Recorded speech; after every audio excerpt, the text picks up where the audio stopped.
Hello అండి, నేను doctor Sumeena Reddy, gynaecologist and fertility specialist, Fertilica IVF Hyderabad. ఇవాళ మనం ఎటువంటి ఆహారం తీసుకోవడం ద్వారా ఫర్టిలిటీని ఇంప్రూవ్ చేసుకోవచ్చో దాని గురించి మాట్లాడదాం. మనం ఫర్టిలిటీ కానివ్వండి ఆర్ జనరల్ ఆరోగ్యం గురించి మాట్లాడుకున్నప్పుడు కూడా ఆహారం లేదా న్యూట్రిషన్ అనేది చాలా పెద్ద రోల్ ప్లే చేస్తుంది. You are what you eat అంటారు. అంటే మనం తినే ఆహారమే మనకు అమృతం కావచ్చు, అలాగే మనం తినే ఆహారం విషం కింద కూడా మారవచ్చు. మితంగా తిన్నప్పుడు ప్రతిదీ మంచిదే, కానీ పరిమితిని మించి కన్జ్యూమ్ చేసినప్పుడు అమృతం కూడా విషం కావచ్చు. సో ఇవాళ మనం ఎటువంటి ఆహారం తీసుకోవడం ద్వారా ఫర్టిలిటీని ఇంప్రూవ్ చేసుకోవచ్చో మాట్లాడుకుందాం. నార్మల్గా మనం ఆహారంలో ఉండే న్యూట్రియంట్స్ గురించి మాట్లాడుకున్నప్పుడు మెయిన్గా మ్యాక్రోన్యూట్రియంట్స్ అండ్ మైక్రోన్యూట్రియంట్స్ అని డివైడ్ చేస్తాం. మ్యాక్రోన్యూట్రియంట్స్లో ఇంపార్టెంట్వి carbohydrates, proteins and fats. So మనం ఎటువంటి కార్బోహైడ్రేట్స్ తీసుకోవాలి, ఎటువంటి ప్రోటీన్స్ తీసుకోవాలి అనే దాని గురించి మాట్లాడదాం. కార్బోహైడ్రేట్స్ అంటే ఎనర్జీ గివింగ్ ఫుడ్, అంటే మనకు శక్తిని ఇచ్చే ఫుడ్. కార్బోహైడ్రేట్స్లో ముఖ్యంగా మనం కాంప్లెక్స్ లో గ్లైసీమిక్ ఇండెక్స్ ఉండే కార్బోహైడ్రేట్స్ని తీసుకోవాలి. అంటే గ్రెయిన్స్ కానివ్వండి, అంటే ధాన్యాలు, మంచి ధాన్యాలు, చిరుధాన్యాలు ఇటువంటివి మన డైట్లో ఇంక్లూడ్ చేసుకోవడం ద్వారా ఆరోగ్యం అండ్ ఫర్టిలిటీ ఇంప్రూవ్ అవుతుంది. అట్లాగే సింపుల్ అండ్ హై గ్లైసీమిక్ షుగర్స్ని అవాయిడ్ చేయాలి. అంటే చక్కెర పదార్థాలు, ఫ్రీగా ఉండే sugars, fruit juices, aerated drinks అంటే మన థమ్స్ అప్, పెప్సీ ఇటువంటి ఫ్రీ షుగర్స్ ఉండే డ్రింక్స్ని అవాయిడ్ చేయాలి. సో ధాన్యాలు, చిరుధాన్యాలు ఇటువంటివి ఇంక్లూడ్ చేసుకొని చక్కెర పదార్థాలు, స్వీట్స్ అండ్ ఏరేటెడ్ డ్రింక్స్ని అవాయిడ్ చేయాలి.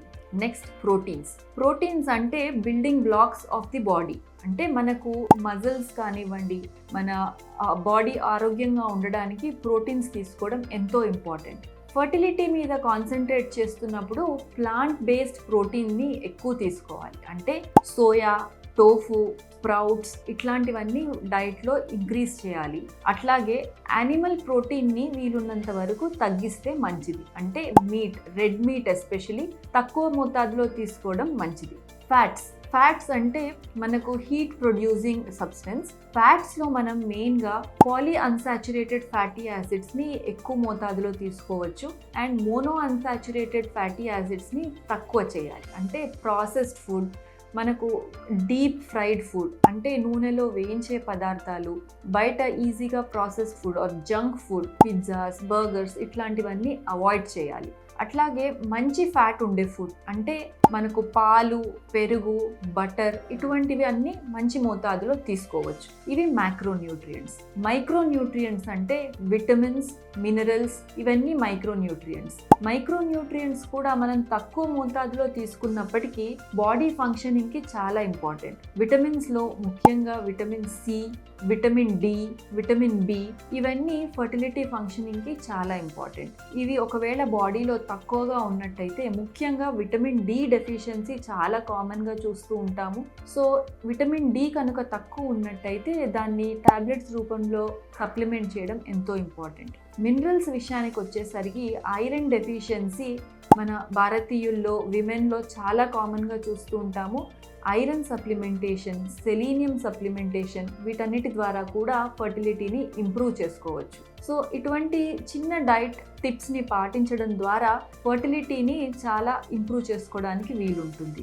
కామన్గా మాట్లాడుకోవాలంటే మనం తినే ఫుడ్లో ఆకుకూరలు, ఫ్రూట్స్, వెజిటేబుల్స్, నట్స్ అంటే కాజు, బాదం, పిస్తా, డ్రై ఫ్రూట్స్ ఇట్లాంటివి మంచి మోతాదులో ఉండేటట్టు చూసుకోవాలి.